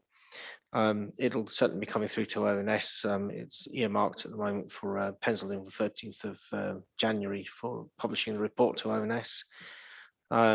What I could do is offer this committee, as you're a new committee in respect of looking at budgets, an informal session to just look at the current MTFP and what makes that up and the components of the council's budgets as they stand, just what drives the numbers in those budgets, just as an informative session. So you're very welcome to take me up on that, and we'll sort that out as soon as practical. Hopefully this side of Christmas will be useful to you. Chairman. Yes, thank you. I mean, would that members be interested in that? I think for those who are new to the committee, especially being shown that the council's finances are not quite as mysterious as they may appear, would be a useful thing. The idea would be we'd have this informal briefing before Christmas to get everyone up to speed on how the budget's put together, and then a briefing, I hope, for the committee after Christmas to look at the budget as it is expected to be taken forward. And that will then prepare us for the actual scrutiny meeting, which is traditionally open to everyone, and there usually is a bigger than normal attendance. And I think we should be prepared for that so that our own questions are well focused, as quite a bit of time may be taken up with dealing with questions from other members who won't have had that benefit and maybe asking slightly less focused questions. So it will be a long meeting. Does that, thank you. Does that suit you, that to have an informal briefing before Christmas and then a more detailed one afterwards? Yeah. Martin. Thank you. I would welcome an informal review. It makes it a lot easier to ask questions and to have a dialogue rather than do it in open session, and then we're better prepared in formal session to know what we're saying and what we're doing. Could I just put a special plea in there? Over the last few years, we always have the big total budget and where we're going from one to the other, and then a series of savings, but we rarely see the savings by individual department. What I'd like to see is a base budget for every department, the savings identified, so that if we're saying if there's a 30,000 saving, is that 30,000 on for a budget area of 300,000, or is it a 30,000 saving on something of 50,000? And you just never get to see the scale of individual departmental savings that are being projected, because you never see the base budget. We only see deltas. And my plea is whether we could ensure that we start off with a position where we can all clearly understand, here is the budget in some considerable detail as it is, and here's where we're going to, so we can clearly see line by line by line where the changes are and where the targets and how big the targets are for each area. That would be extraordinarily helpful. And I'm willing to sit down and discuss with Mr. Vickers or others what I mean by that in more detail, if that would help. And also, Mr. Chairman, I would welcome a considerable review on the balance sheet as well, so that we can clearly understand the balance sheet items, and that almost warrants a separate, almost two reviews, or two informal reviews, or a substantial review, with putting aside a fair amount of time. But yes, Mr. Chairman, I would value an informal review if we may. Thank you. Good, thank you. Is there any more you wish to say at this point? No, Chair, other than I can accommodate all the different needs when it comes to looking at the information. So we'll have different formats for different people. Well, I'll get in touch with you promptly, and we'll circulate dates for the first briefing before Christmas.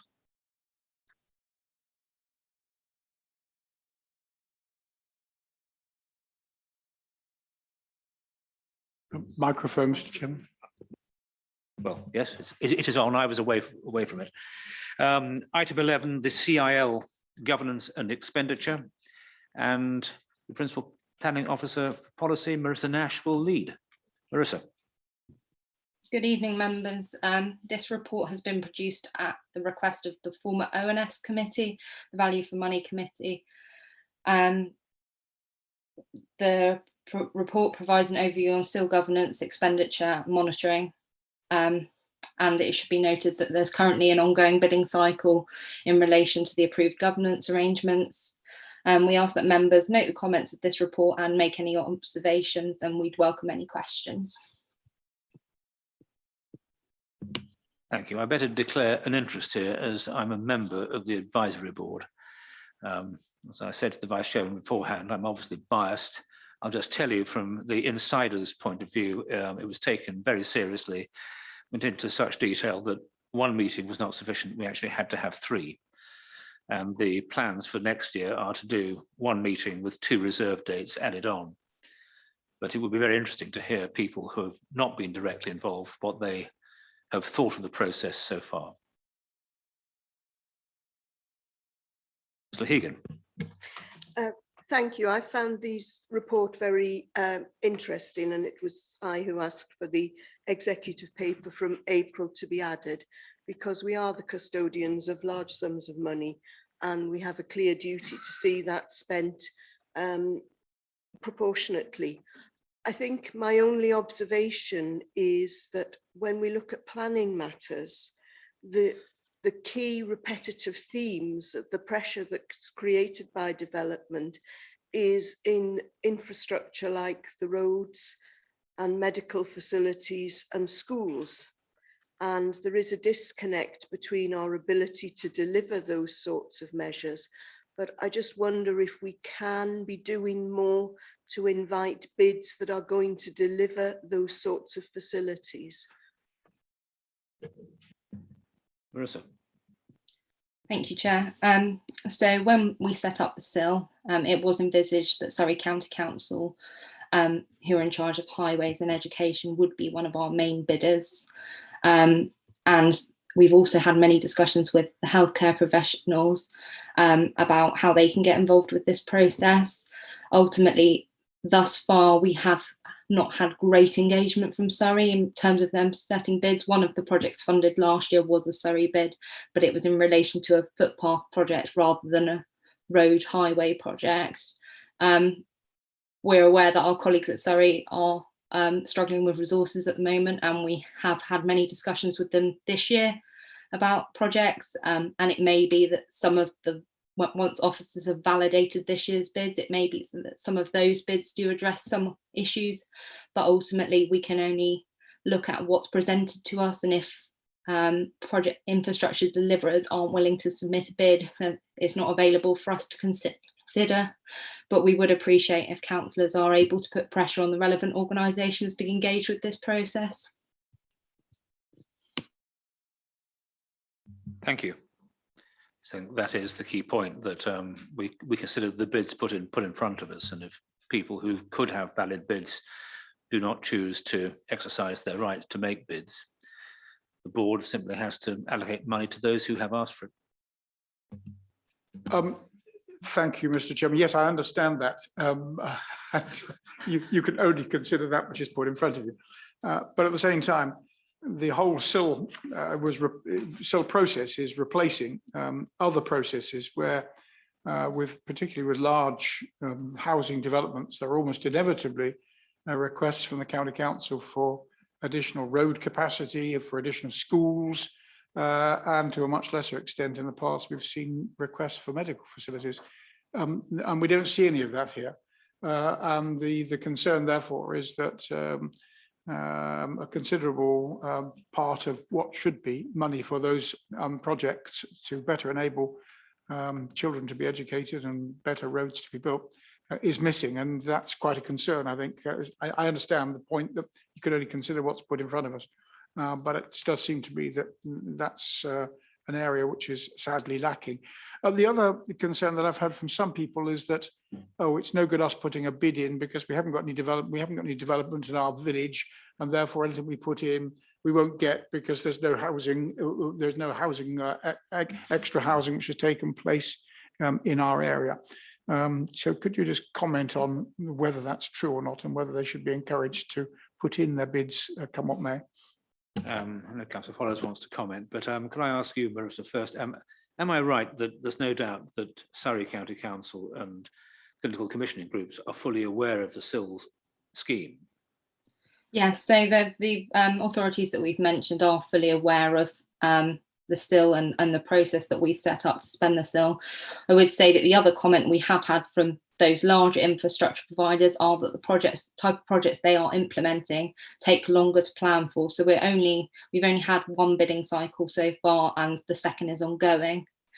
Some of the projects that they're looking at to receive funding for do take longer to plan for, so it may be that they bid in future bidding cycles instead, and they're certainly in discussion with us about some of these projects.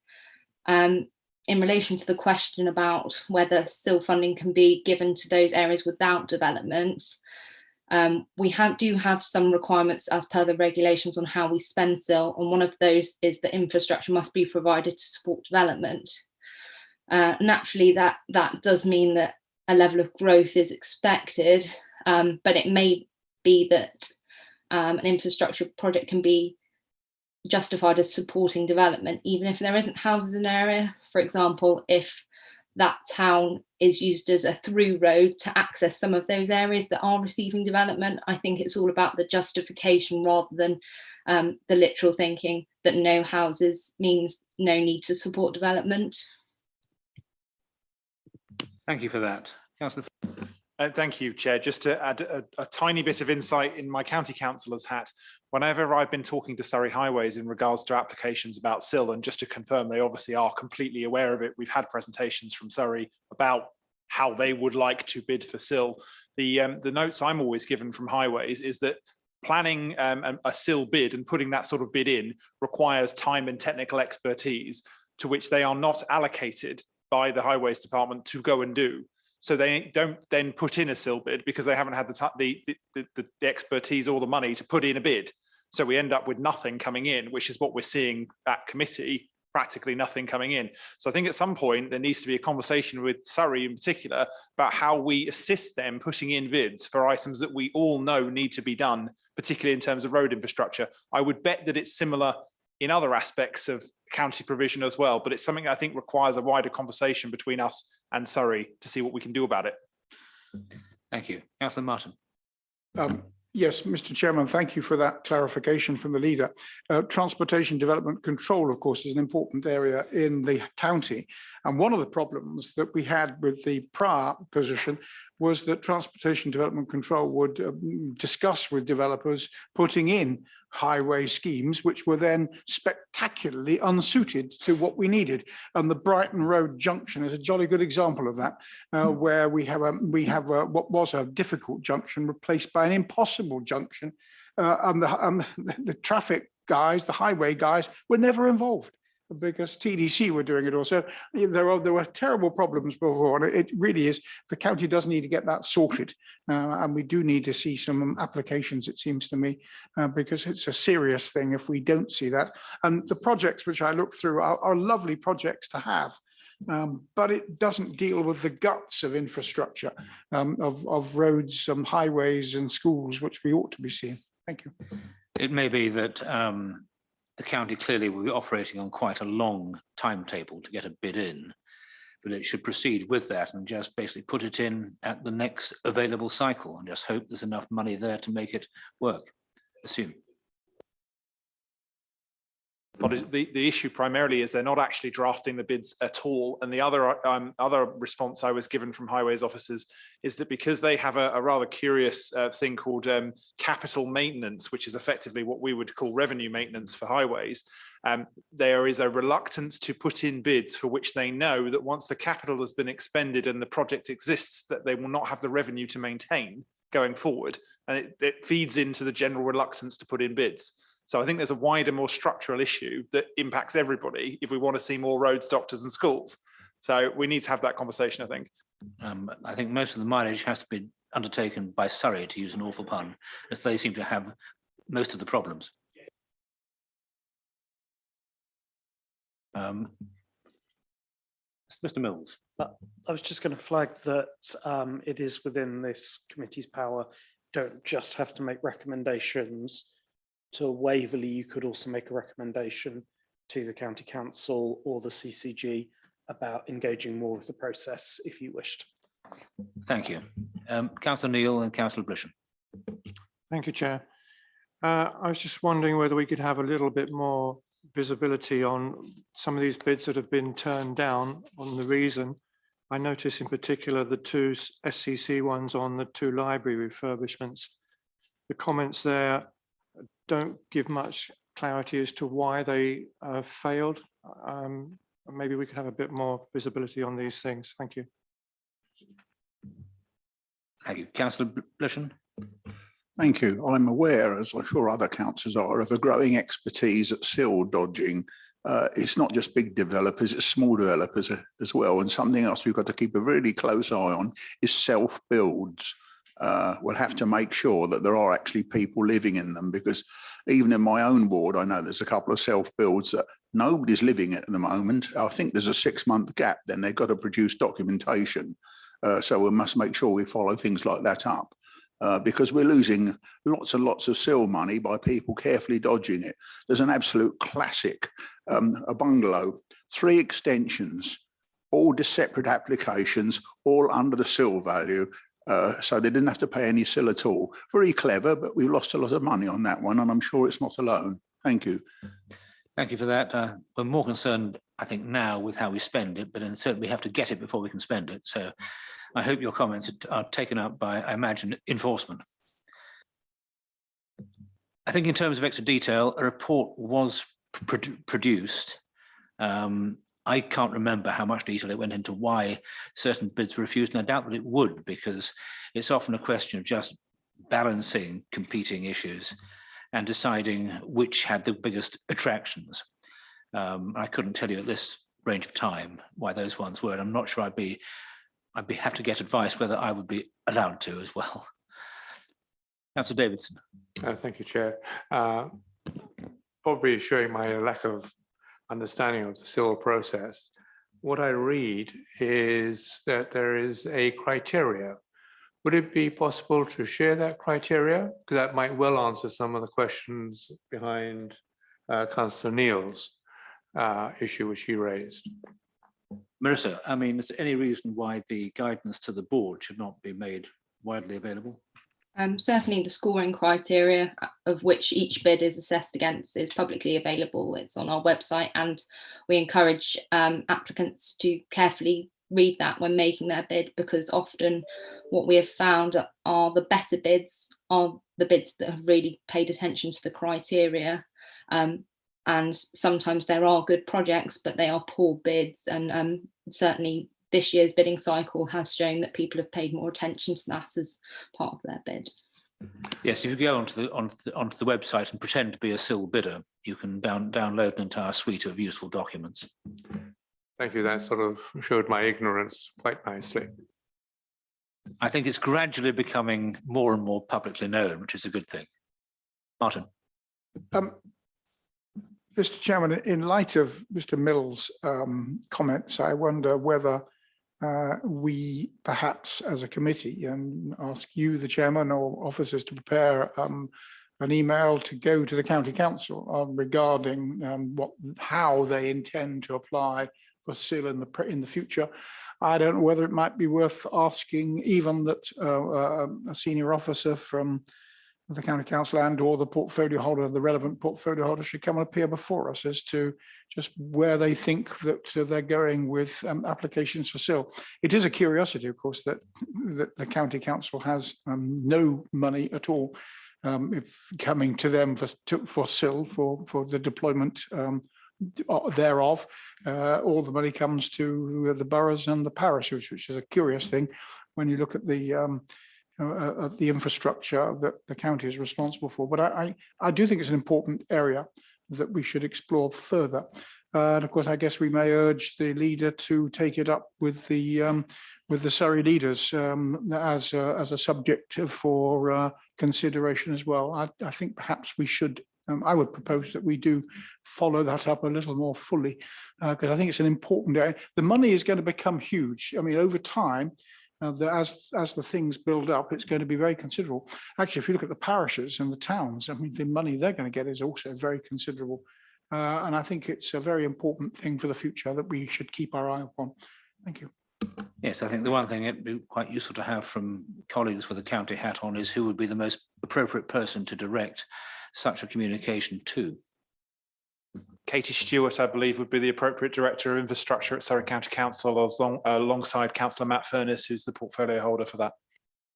Thank you. Can I propose, therefore, and maybe somebody else can second, that we do, in fact, write to those people, and perhaps we do invite them down for a half an hour to discuss the thing with us. I think that would be, I just see the huge scale of this for the future. The amount of money coming in the next 5 years is going to be very large, and we need to get a handle on it now. Thank you. Are you suggesting an informal session outside the meeting?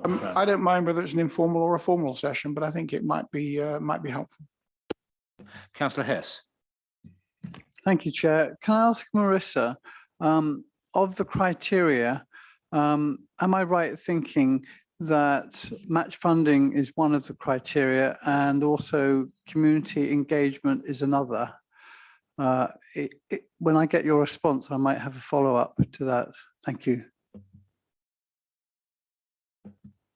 The answer is yes and yes, isn't it? Yes to both. So I think the 5 criteria that we score against are how it contributes to the delivery of our local plan, its impact on our climate strategy, community support, financial aspects, which include the project's match funding, and the final one is deliverability and whether it's got permissions in place and how quickly it can be put on the ground, the infrastructure. So I'm just wondering how the community support or community engagement works when it's Surrey County Council, because they seem to work in a silo from where I see things. Seems to me that's an important element. Anyway, thank you, Marissa. Thank you. Sorry, Councillor Follows. Via the local committee and through the divisional members is the default assumption, and then through the communities as appropriate is what the answer you'll get back from Surrey County Council to that question, Councillor Hess. Yes, they'll have to descend from the clouds and talk to ordinary people. Graham Clark wishes to say something. We have a proposal from Councillor Martin. Is there a second from the members? Thank you, Councillor Howard. So is it agreed that I will draft a message, a request to the 2 officers named, telling them that we are concerned about this and inviting them to come and talk to us. I would think probably initially outside a meeting. There's some sensitivities over summoning people to come before this committee in sort of select form, when it's not really an issue. It's just we're slightly disappointed to receive so little from them, and we'd like to see what can be done to make this more possible, especially, as Councillor Martin says, if the sums become more significant. My apologies, Chair, this might assist a little. The local committee has itself made a similar request of the same officer and cabinet member. I very highly doubt, assuming that they come to Waverley at all, they will come twice, and there might be a need to align those two things. And I would therefore suggest that maybe you check in with Councillor David Harmer at Surrey County Council as chair of the local committee to see if there's a synergy that could be made there. Thank you. Mr. Chairman, I think that's a really good idea. With this, you're right, there won't come twice, but if we were to be allowed to also sort of come in on the local committee for that relevant section, if that can be arranged, that might be very helpful. Or we can accommodate them the other way around if they wish. Yes, good. Thank you very much indeed. I think we've got one useful move forward from that. Councillor Hegan. I'm just wondering if there is an opportunity to do something equivalent with the clinical commissioning groups to try and engage with them and understand their bidding process to assist move it forward.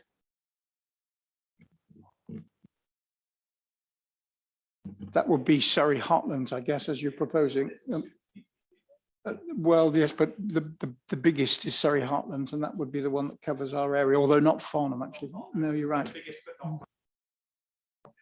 Need both of them. We need North East Hampshire and That Farnham gets- as well. It might be, I would suggest, Mr. Chairman, we do it one at a time. Let's try and figure out what we do with the county council first. When we finish that, let's have a go with the health people. Let's find out who are who the right people are. I would think, in fact, far better to go for both. You might actually get one of them to take some interest. Okay. We could surprise ourselves. Right. Is there any more comment or questions on CIL at this stage? No. Can we move on to item 12, Property Investment Advisory Board update from the Head of Finance, Peter Vickers. Thank you, Chair. So fairly short update on this. In respect of the Property Investment Advisory Board, we haven't had any activity in this last quarter in respect of investments that we've looked at prospectively. The main activity we've actually been under in the last month or so has been revising our capital and property investment strategies to reflect the environment that we're now operating in respect of HM Treasury's changing rules. So we can't invest for yield, and therefore we haven't been looking at properties to invest for yield purely because they're no longer within our realm to do so. However, we are looking now at changing our strategy going forward to looking at focusing on in-borough housing regen schemes, and anything commercial to that would be incidental. A very minor part of that which would comply with HM Treasury rules. Those documents revised will come through PIB in the next month, and then onto scrutiny to be reviewed in full. In terms of the current portfolio that we have, there's a schedule in the exempt because commercially sensitive. There's nothing particularly great exciting to report on that. The properties or the tenancies that we have in our commercial properties are performing within the realms of our budget set. I can't report any particular difficulties in that area. There's a couple of them that are paying monthly rather than quarterly, but I'd sooner that than not be paying at all. So understand that some of the tenants have come under stress, but it's understandable, and we've worked with them. So we're in a good place on the property portfolio as it stands. Thank you.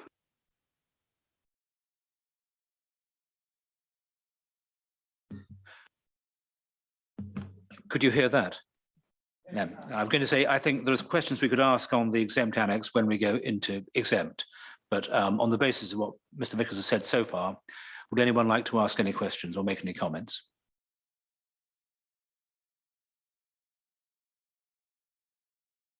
If not, then I propose that we move on to the next item, which is every chairman's favourite activity.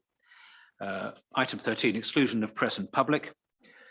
To consider the following recommendation on the motion of the chairman, that pursuant to Procedure Rule 20 and in accordance with Section 100A(4), Local Government Act 1972, the press and the public be excluded from the meeting during consideration of the following items on the grounds that it is likely, in view of the nature of the business to be transacted or the nature of the proceedings, that if members of the public were present during the items, there would be disclosure to them of exempt information defined by Section 100L of the Act of the description specified in the appropriate paragraphs of the revised Part 1 of Schedule 12A to the Act, to be specified at the meeting.